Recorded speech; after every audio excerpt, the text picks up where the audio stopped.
Josh Kugler. I'm the Vice Chair of the Nassau County REMAC, and I'm handling the meeting this afternoon. As Dr. David Kugler, the Chair, is up in Albany at the REMAC meeting. Thank all of you for your attendance and your faith in hospital EMS ongoing to Nassau. As we always do, after the call to order, we salute the flag. I would ask that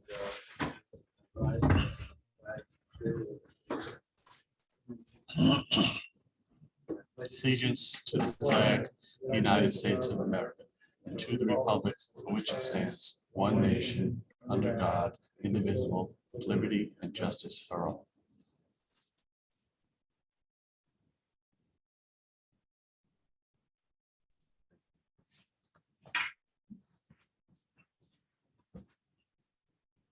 Okay, just as business, this is an open meeting and it's an in-person meeting as the governor's executive order 211 has expired, and thus all public meetings must be held in person. We are obviously carefully monitoring the endemic situation, and we'll be getting minutes and information out to all of you. Meetings to determine whether or not they are appropriately held in person. At the same time, we are recording the meeting, and it will be there for viewing only and for minute taking. As far as roll call, just ask that everybody sign in when they do come and welcome to the meeting. We do have some excuses, which will be read into the minutes, but as I mentioned, Dr. David Cooper at CMAC, as well as our EMS coordinator, Don Tyson. Some others, but we'll be okay. As far as agenda items, first order of business is a motion for approval of the October 12th, 2022 minutes of the attendance list. Dr. Porto, those minutes, archives. Appreciate that. And the next order of business is correspondence. And I have a couple of correspondence coming from the New York State Bureau of EMS. They happen to be compliance issues. I think need to be read into the minutes, so bear with me for just a moment. Case number 2022019, October 11th, from the Bureau of EMS. Reprimand for Alyssa Calderon, based out of Ozone Park, EMT number 470751. This enforcement action is a matter of public record, should be read to the minutes at your next regular meeting. There was assessment of a civil penalty of $2,000, and the individual was placed on probation for 3 years, effective October 7th, 2022. Thank you.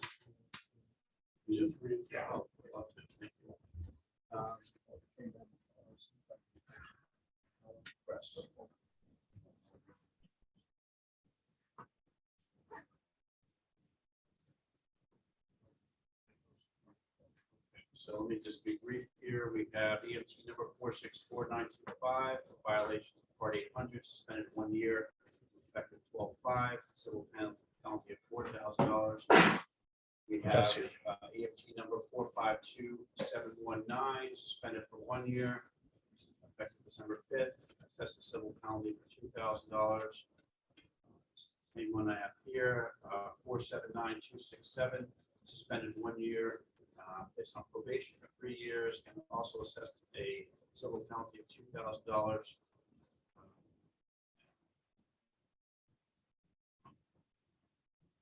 We have 450803 for violation of Part 800, surrendering of their license.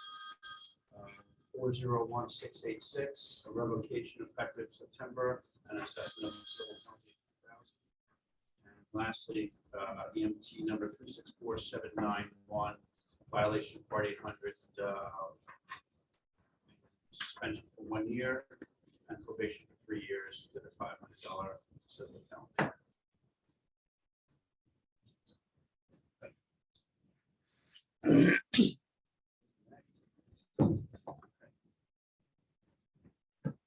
There are no current outgoing correspondence. So I'll move to the next agenda item.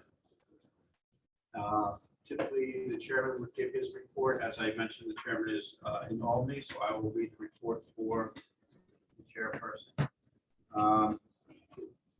First on the report is the annual membership attendance report review. There was a 2-year review of membership ending last year. All terms are for 2 years, and the bylaws to require attendance to these REMAC meetings.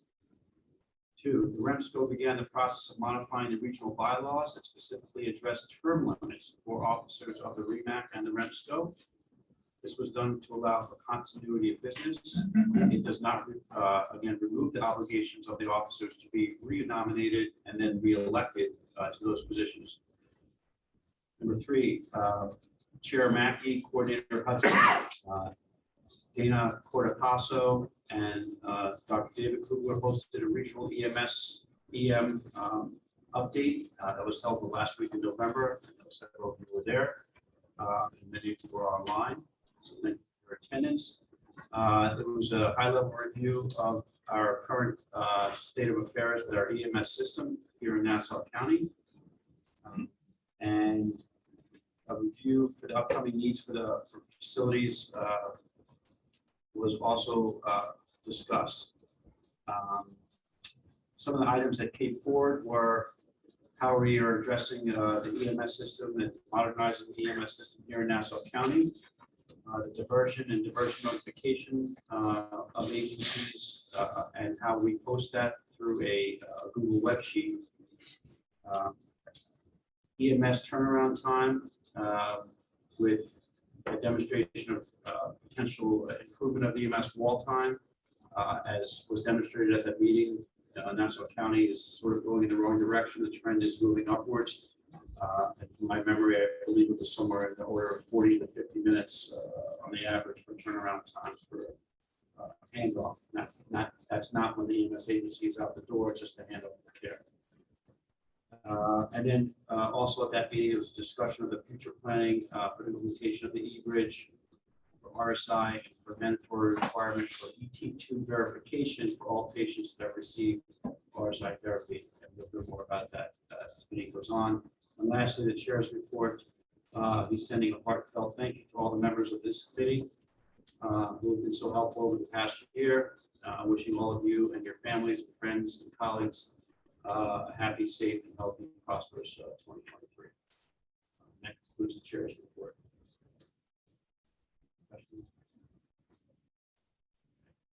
Moving along, the CMAC report.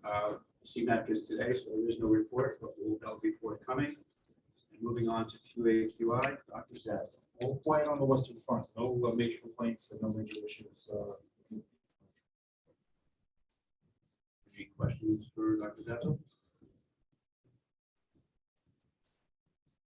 right, moving to the next item on the agenda is our RSI. Dr. Newberg. Hi, everybody. So we're just tying up some loose ends. Everything is looking good with our policies and procedures and our educational training. We were just talking about that. We're just we're working with Northwell because they're going to be doing a lot of assist with the difficult airway course. And I think Scott here too from the committee, but basically our policies and procedures are written. Everything's all set. We're just basically at this point looking for buy-in from everybody. We talked. Everyone's on the same page. We don't need any additional additional votes or anything like that, right? Or okay, so what we'd like to do timing wise is we would like to get this on board first quarter of next year. So anyone's agencies that are interested or any doctors that are interested that haven't already reached out, if they could reach out now and let me know what agencies, because we have to figure out if you meet the proper requirements and that kind of stuff. So that's so between now and the next REMAC meeting, the RSI committee is going to finalize our policies just with the last minute, T's crossed and I's dotted, and then we need to start having notification of who's interested in which agencies, and then that way we can start making sure they have all the required materials that we've decided, and then that way we can talk about that in at the first meeting of the new year, and then hopefully at that point the agencies that are on board will start moving ahead with that and have RSI in place like this.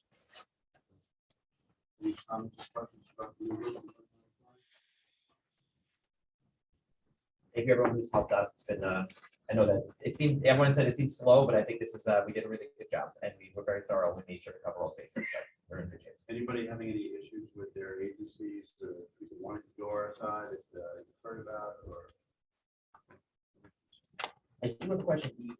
Could we want to push that you use the intubation sheet regardless if it's an RSI or not? Would that require a vote from us? No, I think what we do is we'll put that in sort of the policy. Okay, wrapping around perfect. it, which will- And then we'll also push for that for first meeting of next year and then have all that wrapped up. We'll do all that together. But yeah, we all decided that even if it's RSI or not, this intubation is not it's a high fidelity, but not a high volume, skills. We wanted to make sure that we were verifying that. So we're bringing back the form that regardless of the intubation, when you go into the hospital, the ER doc confirms you have the tube and everything's fine. And then that'll make sure that we get good feedback for your committee and for everything else. So that should be good for everybody. Absolutely. Is there a best practice? I know it's been going on this subject a long time, as far as verification. How we do the verification? I'm still using the cap and, license. That's also other than the usual physical therapy. Cap. Yeah. So, Yes, capnography and breath sounds. that sounds, as usual,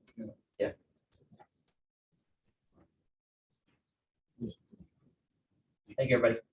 Great, Dave. Thank you. You know what, while we have you on the floor, we'll move right to the modernization tag. It's still on hold, right, Chuck? We're waiting for the other. We're waiting for the other committee, our modernization, yeah, basically the other committee, so there's the two parallel committees, the parallel committee still hasn't met since their last meeting, so we're waiting for them, and then we're gonna dovetail off what they're doing, so it's a little bit of a holding pattern on that one. Obviously, That's important. Yeah, that came up at the hospital meeting too, but we're just waiting, I anticipate we'll probably be pushing ahead of that again, starting in the new year, so. super. Great. All right. No further for Dr. Newbert. I'll move on to protocols. Dr. Rice. We and I had a meeting last, how we will do for a meeting, I was trying to get them this week. So with patient volume and staff illnesses, we've had some challenges that are on base. They have like scheduled one in the near future. We have 2 items on the agenda, so if anybody is interested in participating, we want to update our role for the next meeting. So please send me one of Dr. Kublai's email, and we'll take it on the list, so we'll try and have a meeting next 2 weeks. I think I have the information. Good work. I'll make sure it's in of items that are of interest. I think we'll try and do a quick meeting. It's only 2 items. It should be pretty quick to go over. Once we update all rest. And we'll just make sure we're on the same page with you guys for the RSI policy procedure. Any questions for Dr. Ryan? Okay, we'll move right along to credentials where there was no report, and then to policy, Dr. Monte. So no update for policy since our last REMAC meeting. If there's new policies that we feels need to be created, again, separate from procedures and or policies that we want to take a look at, then we can schedule it, make an agenda and look at those. We did have a question that came before the body, which was the definition of online medical control and the qualifications as already defined in the policy for physicians. But there was no actual policy on the function of online medical control. I don't know if that's something that was brought forward here. That's roughly. Yeah, the actual question that is forwarded along. Yeah, so what we'll do is I just think we can probably get to program structure. I'm happy to work with you on that as well.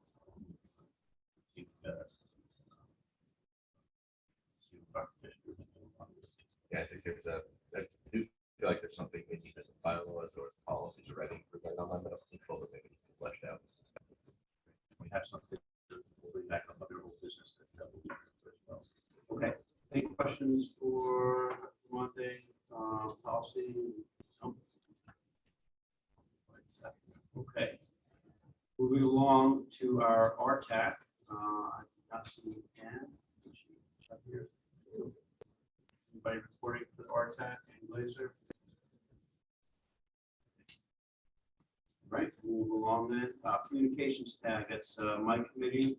The one issue that we need to solidify today is the hard start date for our GD eBridge communication service.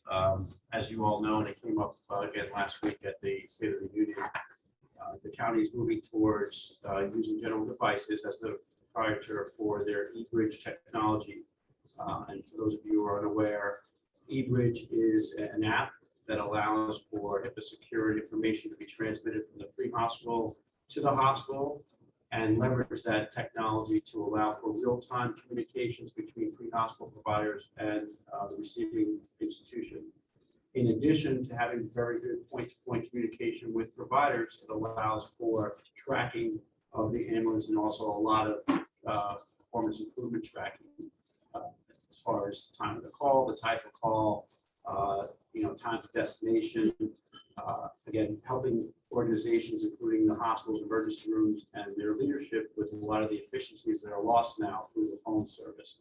Obviously, the county has done a really amazing job over the years maintaining this sort of triangulated communication system whereby the pre-hospital provider has to call medical control then picks up that line, and then has to pick up another phone and call an ER, whereby the ER provider or somebody working in the ER has to pick up that phone, gets a piece of information, and if they need another piece of information back from that, the provider has to go back to medical control and then back to the provider. This one, obviously, the need for all of that, and obviously, it just uses technology that's really smart and simple.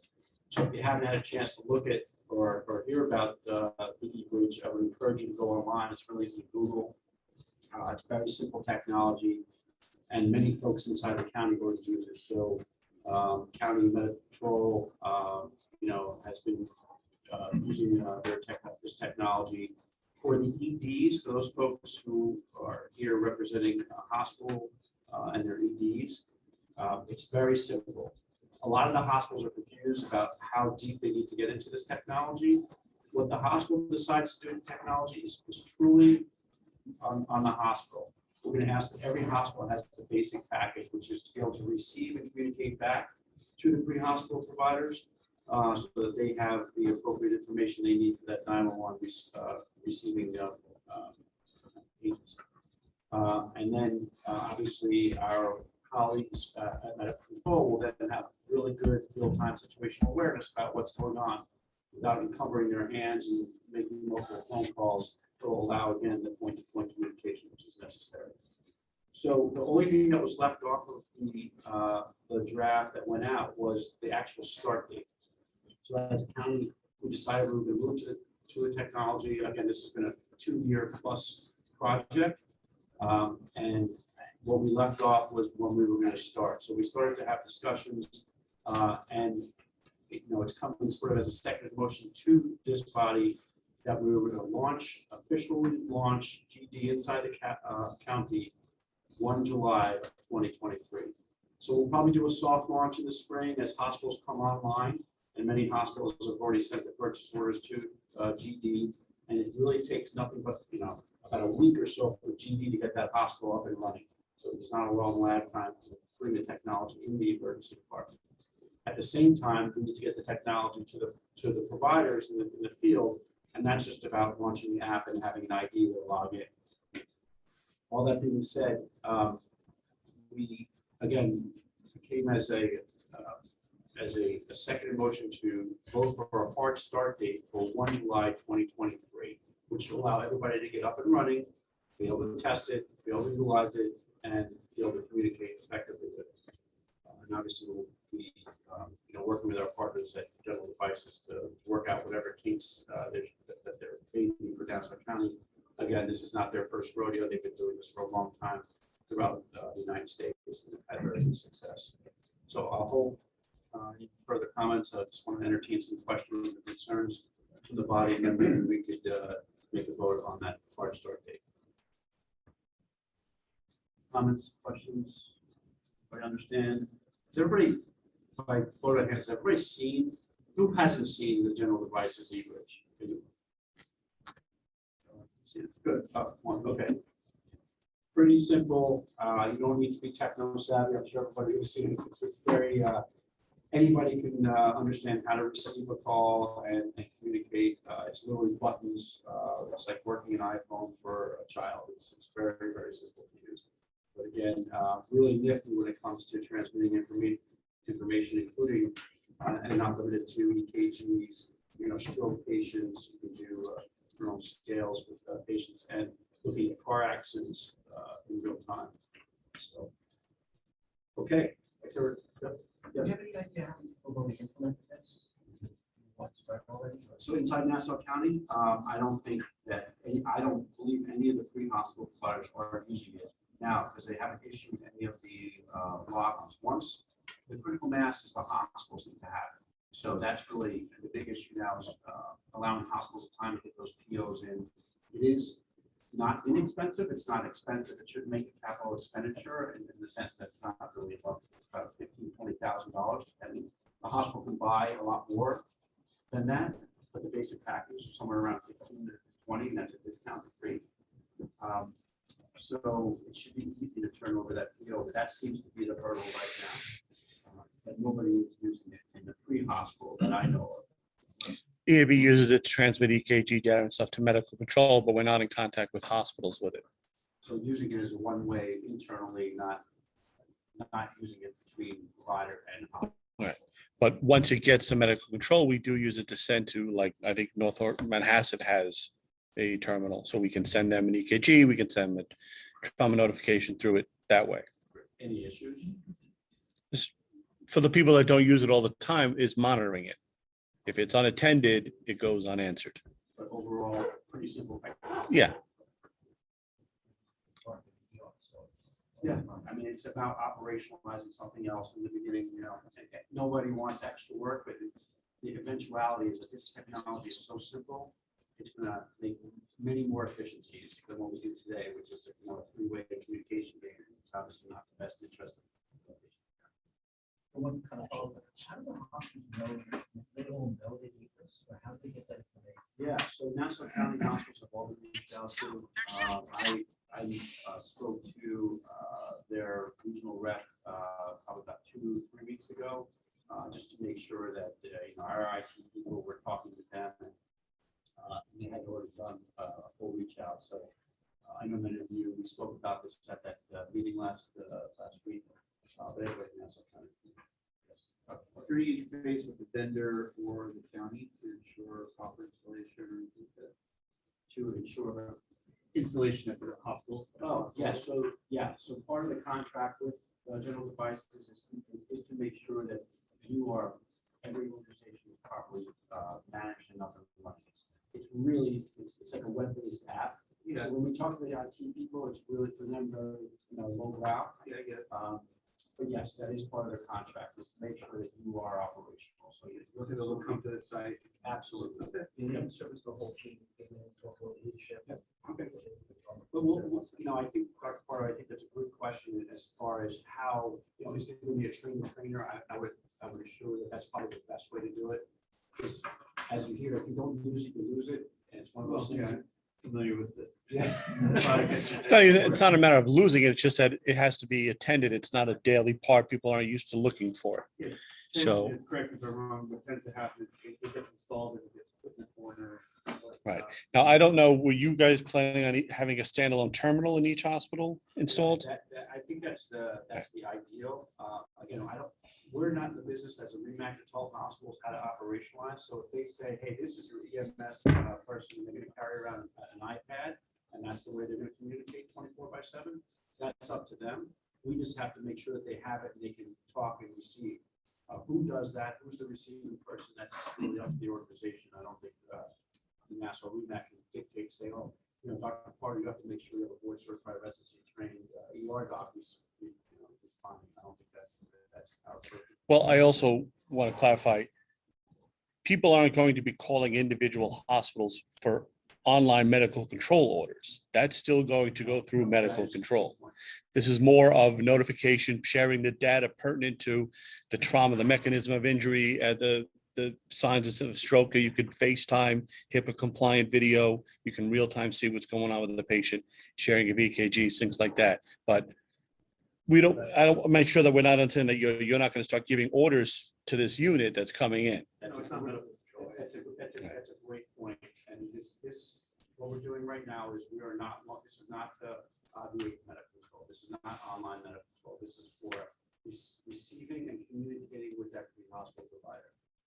solely, and that's the point of it.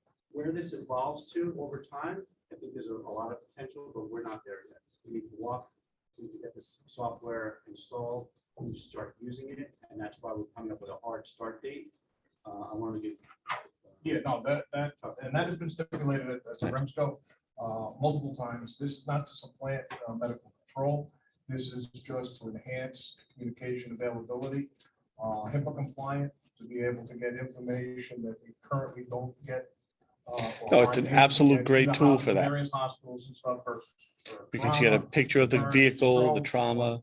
and, what they do with it, once again, medical control will remain the main contact, and the policies and procedures will be followed throughout as far as notification and online medical control. With that, this is just, once again, moving a step further to be able to enhance communication ability, to be able to get the information. and No, stuff. absolutely. It'll be a great tool for And that. to allow them to be able to monitor the units coming in based upon their estimated time to arrive. So that is the goal of that, and that was stipulated. That was one of the reasons why we had this meeting with the executives and the emergency department directors and stuff last week to roll out the program with the e-bridge, and also as a meet and greet to see if we could have better collaboration amongst the hospitals and the EMS providers to fix some of the issues regarding redirection and the diversion policies and stuff. And there'll be future meetings coming up at some point in the future regarding this. Once again, bring all of the parties together and see if we can fix collaboratively some of the problems that are occurring currently, and be able to identify problems before they arise. So again, on the floor is, we need a vote, a roll call vote. So voting members only for this is any other comments about the start date. We figured we'd get everybody through the spring, work out the kinks, and then put a start date for 1 July as a good transition period for the county. So it comes as a second, so I just need a vote. All those in favor of rolling out the e-bridge for Nassau County 1 July 2023. Roll call, we just do, we have a small quorum here. You can just raise your hand for those in favor. Okay, and for those, any oppositions? No, any abstentions? Okay, all in favor, so that's wonderful. Thank you for that. I think we all look forward to this. Another stepping stone in Nassau County moving in the right direction. So thank you for your attention. That's all from the communications tag. Moving back to Chuck Mackey, REMSCO. Okay, thank you very much. All right, so as we said, the meeting last week with Dr. Kugler, Dave Kugler, myself, Ron Hudson is the EMS coordinator, and Dana Portapasso as the ED representative, was designed to once again get ideas and to also roll out the e-bridge, as well as to work on some problems that have been occurring with the redirection and the diversion policies, and to entertain any questions that they had regarding those.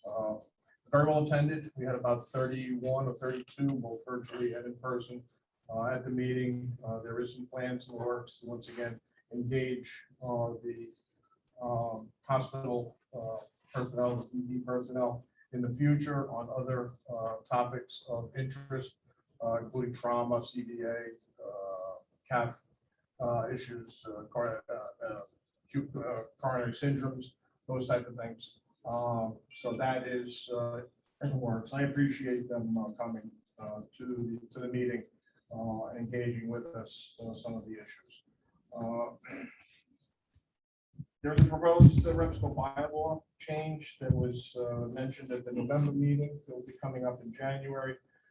It's just basically, once again, to solidify the executive boards. We've had multiple changes over the past few years, and some of the language in the bylaws Does not allow, it is, once again, for changes to it. There's hard term limits and stuff in there. And in order to be able to function and to be able to continue to move forward, that will be brought up at the REMSCO meeting in January. Regarding that. There was a transfer of ownership for the Bethpage Fire Department that came in this past week or so. And it was reviewed, sent back to them for further documentation and completion of the requirements, as well as the financial payment on that. New York State Bureau of EMS. We'll complete the fitness and competency upon completion. So that is currently in the works and will come up in probably January, if not January, in March, in order to complete that. The program agency, we have met all the grant compliance issues for the New York State Program Agency, as well as the council grants. All financials have been completed and submitted to New York State for 2021 and 2022. And we're once again working this week on financial reimbursements for last year with New York State on that.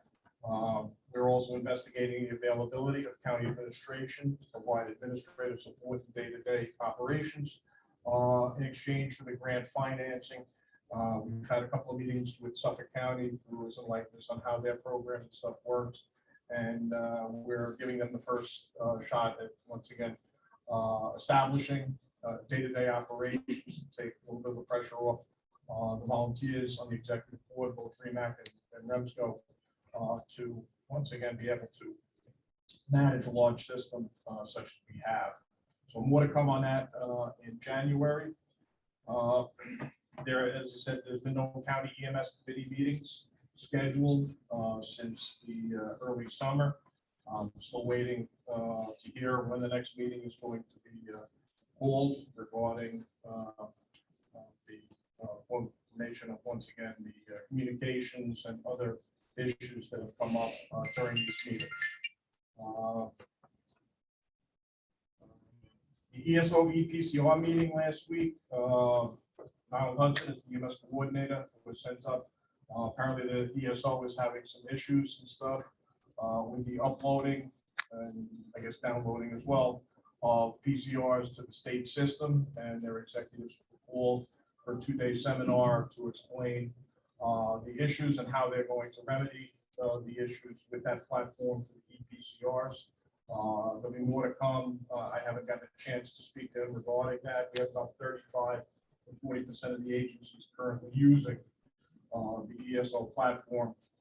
So stay tuned on that. We should have some information back by January on that. The agency medical director's paperwork and all forms that are required for all agencies is coming up soon and will be due no later than January 31st, 23. So we will make sure that the agencies are aware. We're planning on getting together with the agencies as we've done periodically with a virtual platform to get the information and stuff out. The next REMSCO meeting will be is scheduled for Wednesday, January 4th, 2023 at 1400 hours at the Morelli Center, 510 Drummond Road West in Bethpage.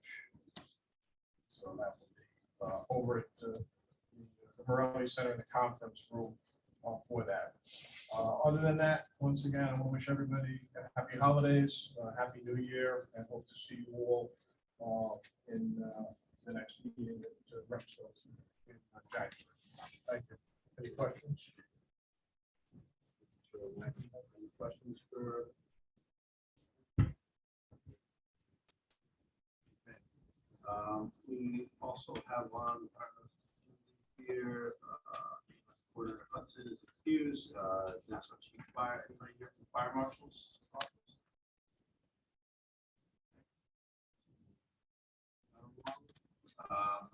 Unfinished and old business. So, Dr. Newber, I don't know if we're ready for the BLS, Joe? Yeah, that finally got approved, my understanding. So we, I have to reach back out to the folks in Westchester that were running it, but we should be having that up and running Town of Hempstead, got approved to be part of it. And any other agencies, I guess, that want, just have to let me know and I'll relay it to the folks in Westchester. So it's Superbiotic Airways for cardiac arrest, basically. Questions for you? Yes, was it good to see that? Yeah. Any Yeah. questions for Dr. Moore?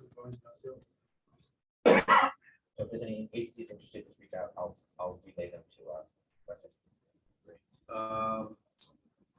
Okay, we talked about the attendance records, and, bylaws mandating regarding membership and past practice. Obviously, there's gonna be some updates coming in that, so that's really. Yeah, we'll be rolling out this month, the full schedule. I'm just waiting on a couple of complications with the full schedule for REMAC and Nassau.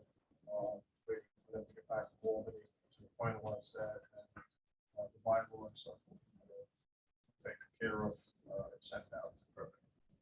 Okay, so moving to new business, I guess the top of the list as a segue would be, I just want to make sure we have the proper names associated with proper hospitals as far as representation, so that when we contact them as a body, we have the right people. So I'm just going to read a list here. I have Dr. David Kugler for LIJ Valley Stream. I have Dr. Sal Pardo. If you know any different places, let me know as I'm reading through this. Glenn Cove, I have a non-voting member, Dr. Payal Sud. Is that correct? She's moved that position. Okay. It's going to be David Tran. So, just going along that line, St. Joe's, I have Vermonte Dishner. St. Joe should be John Matthews. Matthews, right? Yeah. Sorry.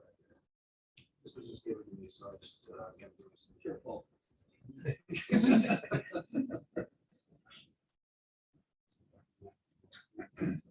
Winthrop, I have Rosenthal and Feinberg. Bird, I haven't seen much representation from them. I believe you're supposed to reach out to them. They will want to. Yeah. Has anybody heard from them at all? No? Okay, well, I think we do. Okay, Mercy, I have Vermonte District. St. Francis, Vermonte District. No, Stefan Wildauer. Okay. I take the responsibility. Please give me all Huntington Hospital, it's on the list here as a ordering hospital. I have Dr. Burgess. Good Sam, I have Vermonte District. Christopher Ray. You were, no. I have Cohen's and LIJ. I have Dr. Harris, as well as Dr. Davis. That's for LIJ. Cohen's. Perfect. Thank you. North Shore University, Manhasset, is it Udro? It should be area. Okay. And outside South Nassau, it's me. Newmick, I have team of gluten, ting, Barrios, and Thing. Wolfer. Yeah. It definitely sounds like a law firm.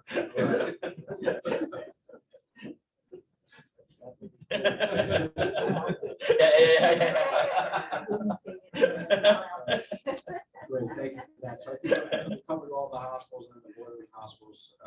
And anytime there's a change and anyone is made aware of it, please let us know so we can actually for informational purposes.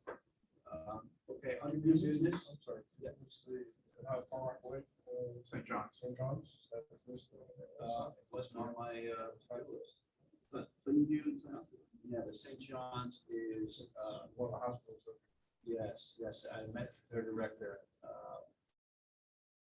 Yeah, Let's take maybe one. no, it's not Teddy. She's, I'll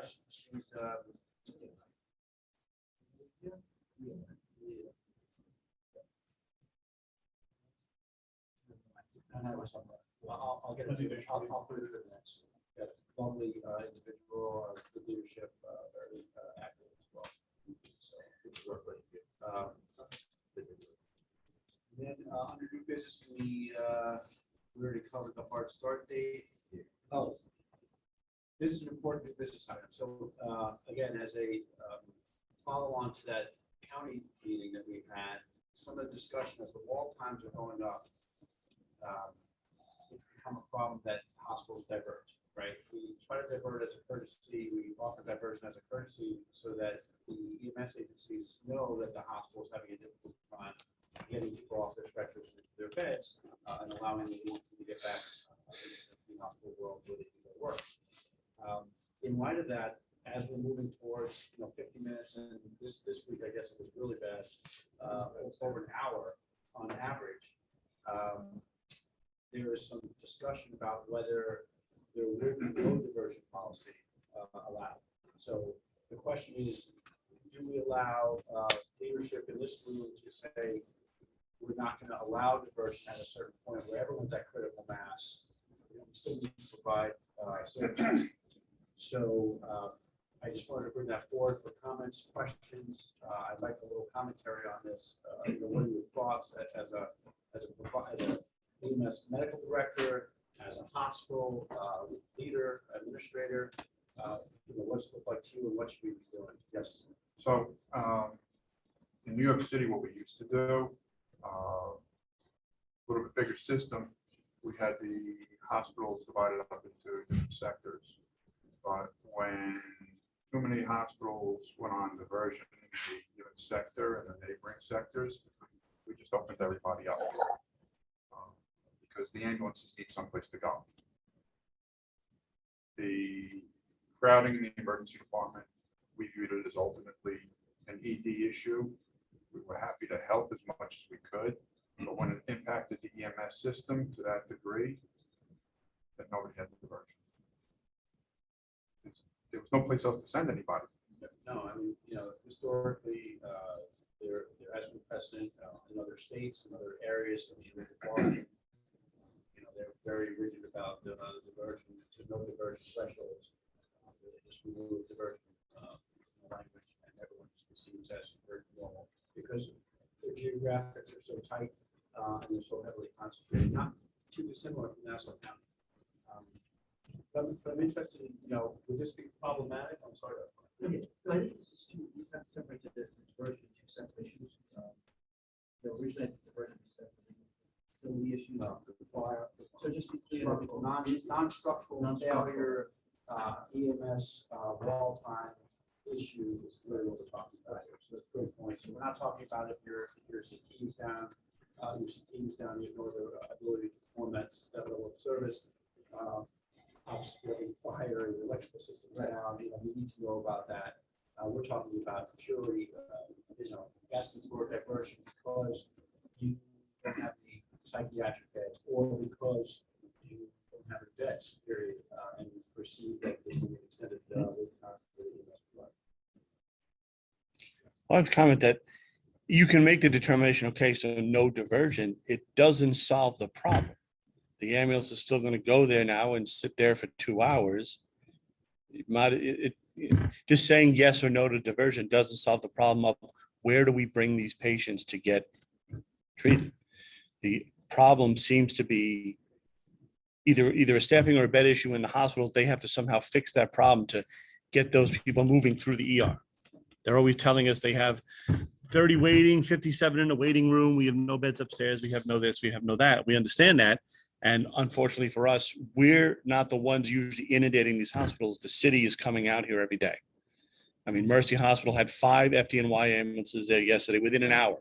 They don't see FDNY ambulances sometimes for a year. They had 5 in an hour. Some are coming from Brooklyn. From Brooklyn.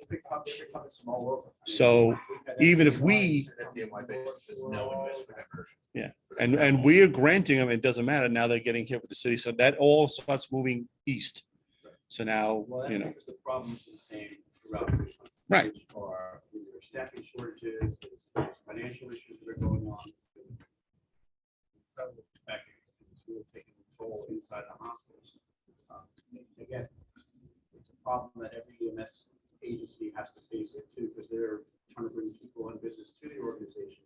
I think the central question for this body, for the county, is when a hospital calls for diversion to medical control, because the perception is, hey, we're very busy, to allow themselves to alleviate and decompress, they're still not solving the issues of throughput. That's a much bigger question. They're not solving their nursing staffing issue upstairs.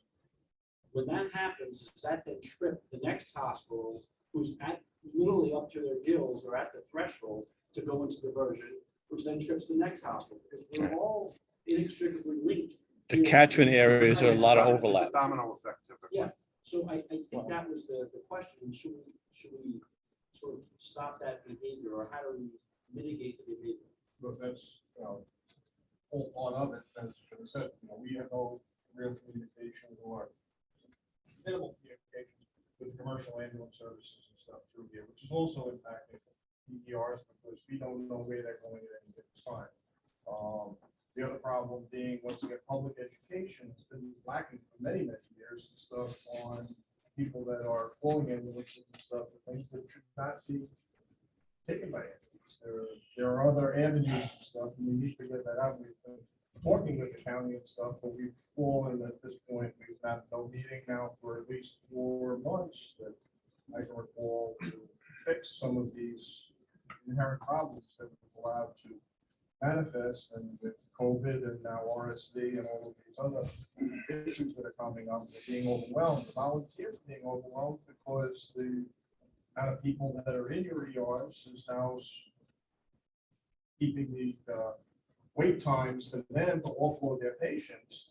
And these people need to get to work. They, where an hour call was an hour before, it's now becoming an hour and a half, 2 hours. They can't once again dedicate that time and the uncertainty of being able to get back to their regular job. So it's multifaceted. And like I said, the communications is a major issue, knowing who's where and when. Commercial, it basically runs by themselves. And very few, I believe, Jimmy, have been out in the system, medical control for a long time, but very few, I think, of the commercial ambulances fall in. Almost none. Almost none. But we know in speaking to the emergency departments that there are a great number of non-911 system ambulances. It could be commercial entities, it could be health system ambulance services, it could be New York City out of jurisdiction ambulances that essentially carpet bomb hospitals, irregardless of the region's diversion status for any particular hospital. So the medical control supervisor is in contact with your charge nurses. We kind of try to monitor the situation. You talk about breaking it up into zones. That's why we have the foundation of the diversion policy is we don't give diversion to adjoining hospitals. But the other factor is we have a number of county EMS supervisors who that's part of their daily duties. They're out there pounding pavement. They're walking into the EDs. They have established relationships with these nurse managers and charge nurses. We're going in during the course of a tour and assessing what it looks like, assessing what their neighbors look like, listening to the medical control notifications, listening to that radio dialogue to see who's going where with what, how long are they staying there. We're getting active feedback from providers in the field. It's a very constant evolving dance, if you will.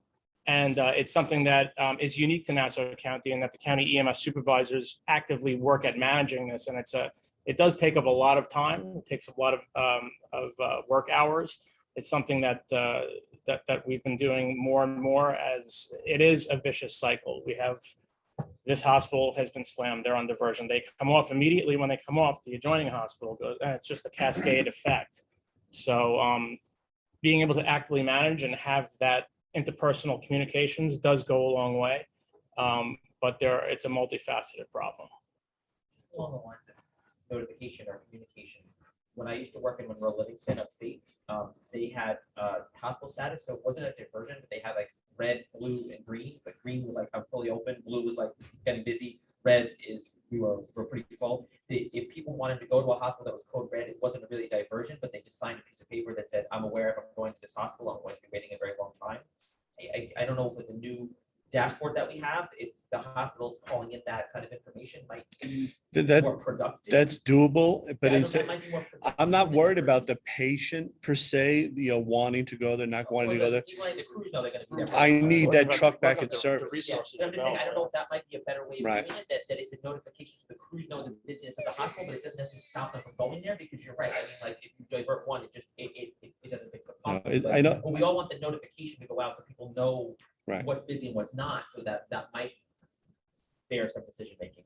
I don't know if that helps or yeah, not. I mean, we could definitely, I mean, if we, right now, we just have open or not open, we Right. could definitely come up with an intermediate, like, Yeah, that's. what I'm saying, long like- delays, 45-minute delays, things Right, like that that. might help, maybe put a time frame. I did want to point out, though, that a large percentage of the, diversions are not necessarily diversion, they're redirections, which means that they didn't even ask for it. Our supervisors were there and said, listen, I got 7 deep waiting. That's a good point. So we're putting you on redirection just because we can't keep That's why sending we people to you. built- We allowed that to take place. I mean, that was really born here in Remsco because of, we wanted it to be a symmetrical process, because you're doing so much legwork, frontline work. We appreciate all that work that's being done. Clearly, those relationships that are being built are very meaningful, and there's a trust that's there between that supervisor and the UR liaison. So, I appreciate that.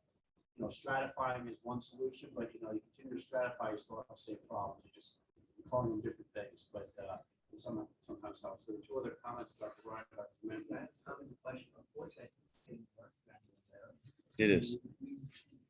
last week had more staff out sick with COVID, flu, whatever else.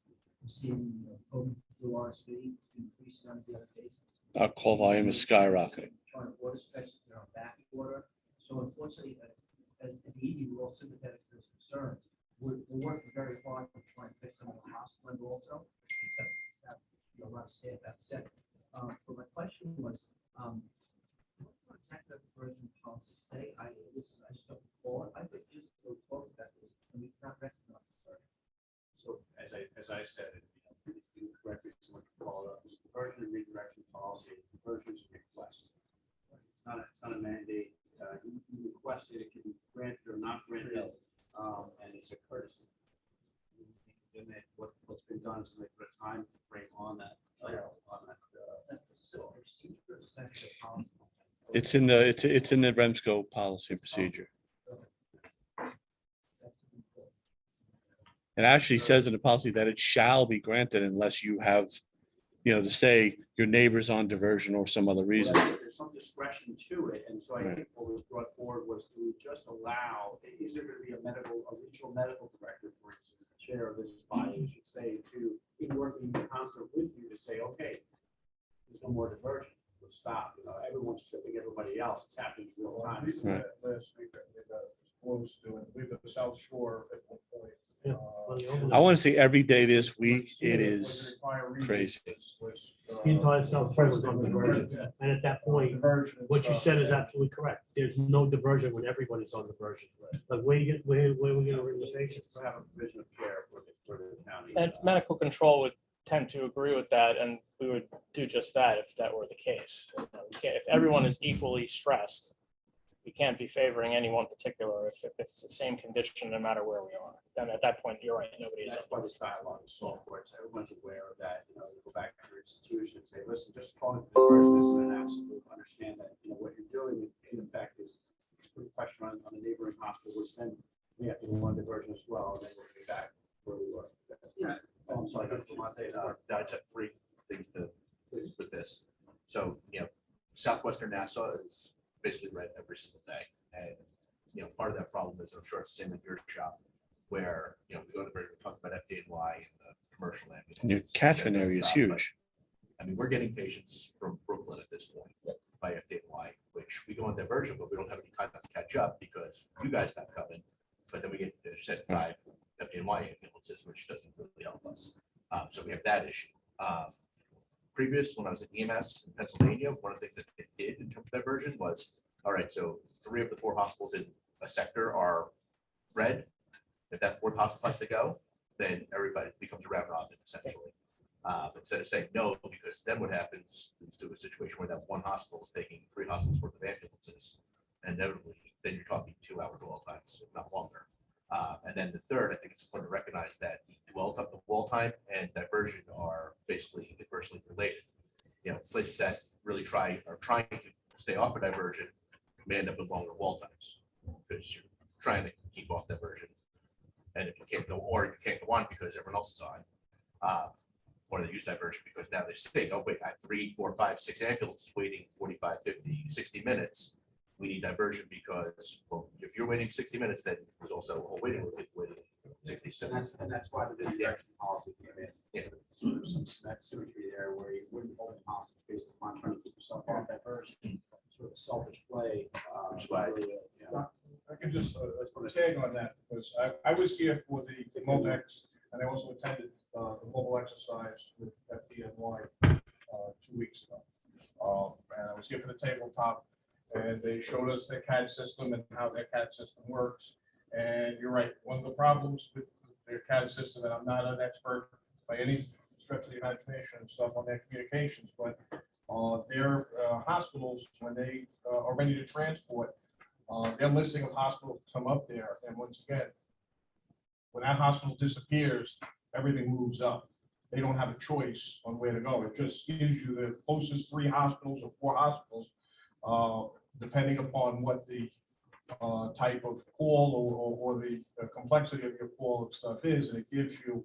And if that hospital has been closed, we don't have any communications between Nassau and New York City. We had offered, once again, to exchange because of the problems that they've been bringing up with Franklin and with Mercy, especially with Sykes and other, and they don't want to hear it. They No, just we met with them basically- actually. So when they put that on the CAD screen and stuff, this is your 3 choices. That's where you go. Unless there's a communication with the supervisor and stuff that changes it, that is their route. And as soon as they hit, transport the hospital, it gives you those hospitals, and you get number 1. And that becomes a problem, because once again, they're just directed to go where, that CAD system tells them. But the hospitals are always open. Would be. Yeah. I don't know if you're- That's really what it is to them. Yes. That's really what it is. So our Western hospitals are actually listed as New York City ambulance receiving hospitals. The only difference is you can be on diversion in New York City and not Nassau County.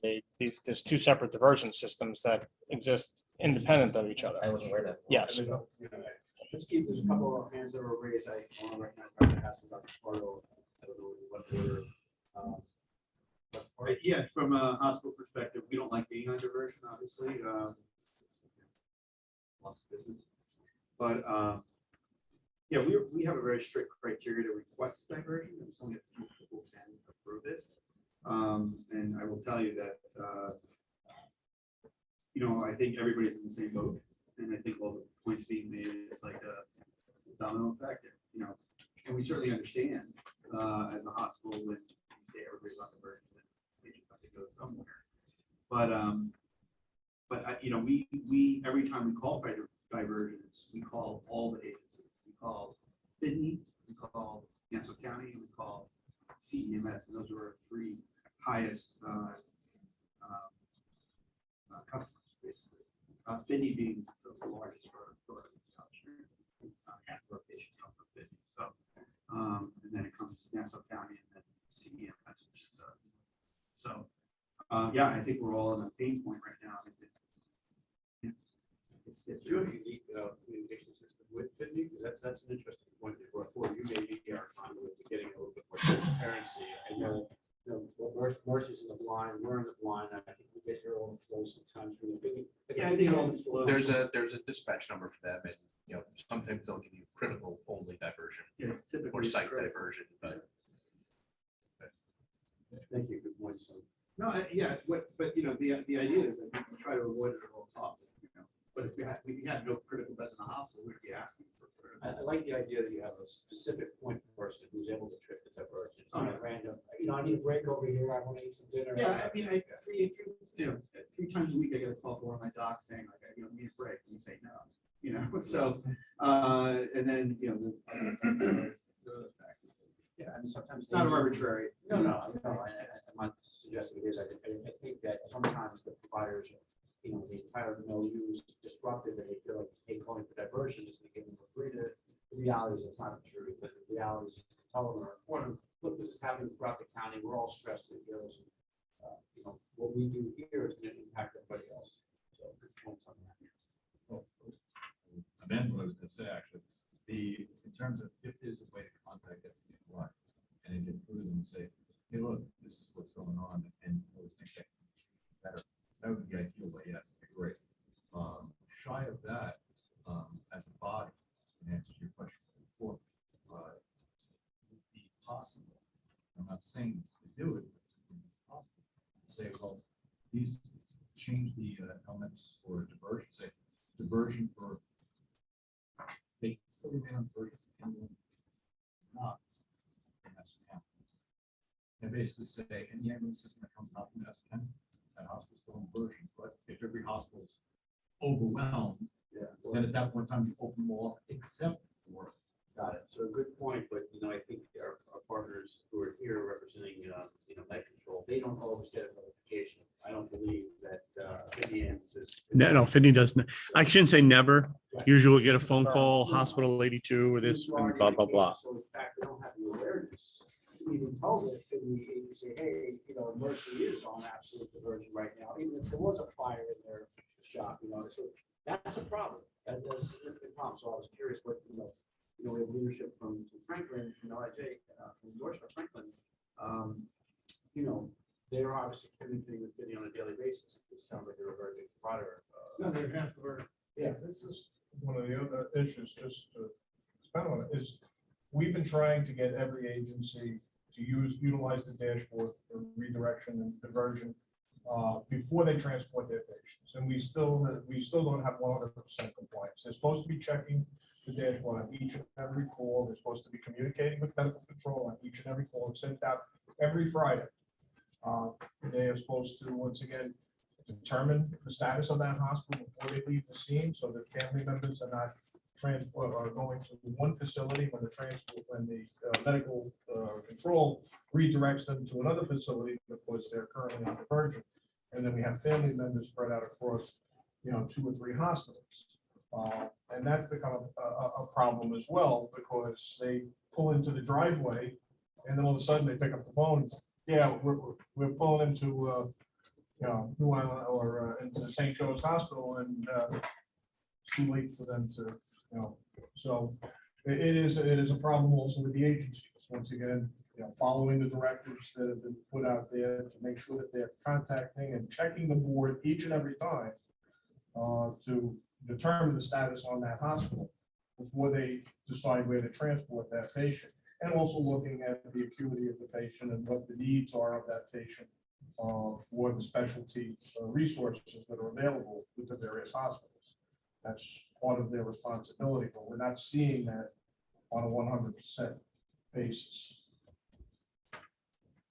Good conversation. It was the last item I had on new business. Clearly, we have a lot of work to do as we move forward. Really glad that there'll be a lot more transparency as we put technology in play here. Like I say, what we need to do is, if we see those critical mass issues and stuff, get the word to Dr. Kugler, and we'll have to meet. We're planning on some other meetings and stuff to discuss this. We've had good meetings and stuff so far, and if we have to go off diversion and let each hospital take it, we're gonna have to. Yeah, just do a round robin or whatever. Listing wait time, would that be easier for EMS providers to understand what that means, or are these guys too complicated? Because when you say wait time, you're talking about the wait time for an ambulance, you're talking about, I would just like to, I'd like to kind of sort of wrap up the discussion, because we can go on with this, and believe me, it's a really important discussion. I just want to be respectful of our professional time here. I don't want it to be misconstrued. I think that organizations inside Nassau County, while very diverse in leadership, in belief system, in culture, we are all trying to do the right thing inside this county. It is just very busy. We are under a tremendous demand for our services. What we do in this room is nothing short of a miracle on a daily basis. And we should be really proud of that. It doesn't mean that we're not stressed, and it doesn't mean that there's not room for improvement. clearly, we have a lot of room for improvement. And again, I'm very encouraged by the way things are moving, the fact that we can put technology in there to help accelerate processes, accelerate the ability to learn from what we're doing, as opposed to empirically trying to make decisions. I think that's something we should really be proud of for 2022 and look forward to in 2023. I just say, our next meeting is not for 2 months, and in plan to stay, and I think most people working with seriously with the body. Do we need to take a vote today on whether we should, if several hospitals in geographic region are out, and we can work, or is that just a process? That's something that we actively do on a daily basis already. I don't think you need to We were talking about vote it. on that. Yeah. Just wanted to elevate the dialogue, so I Yeah. think medical control right now can redirect, can take you off diversion. Again, diversion is really just a courtesy that is granted to you upon request. Then redirection obviously is not a courtesy, it's something they're doing because you're not paying attention to your wall time. It's, no, that's not fair to say either. It's not a matter of not paying attention, is things have changed, but back in the day, there were people that, because of their administrations, were told, don't you dare go on diversion. So the nurse would be like, I'm not allowed to ask for it, but we're getting killed. So in those cases, we would do it. We'd be the bad guy for them. Now it's a matter of, listen, we're doing the best we can. This is what it is. We're not going to say diversion, because some of them know, listen, everyone's on it. We know everyone's like this. No, not to us though, but like to the ERs. So that hospital providers can get back to doing what Right. But to speak to, we have done that. It's very infrequent, but on those nights when it's just it's absolute chaos. Every hospital is equal. We do that, and people know that, And it's also so dynamic and such a changing situation. You can go from hearing crickets in your ER to being, oh my God, in half hour. You can have 17 ambulances come in half hour, 45 minutes and go from 0 to 100. You know,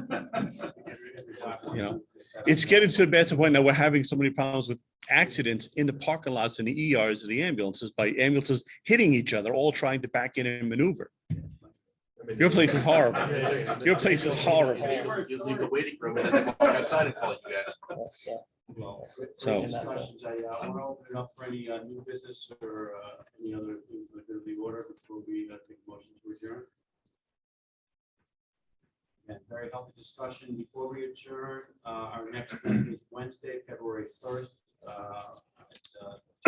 In the same place. I believe it'll be at the Morelli Center. I'm working on, in Morelli Center, we have more access to some screens, and just to change it up for the parking and stuff, it can be very difficult. Did you say 2/7? you have to read it. What's that date? What did you say? February 7th? This is Wednesday, February 1st. First. When's Rumsfeld? February, January 4th. Everyone happy, healthy holidays. At the Morelli. Yeah. I'll be back in a day or two. I'll be my first and second day Can you back. send me an outlook for those 2 meetings, even though I'm not going to be here for the one, when you get a chance at some point? just Okay, plug it in for yeah, us. I'll try to remember that. You like that? I never used that. If it's not on my calendar, it doesn't exist, you know? True. Yeah. The big board. And now I got the work phone, I got the home phone. Geez. For us, it went. Right.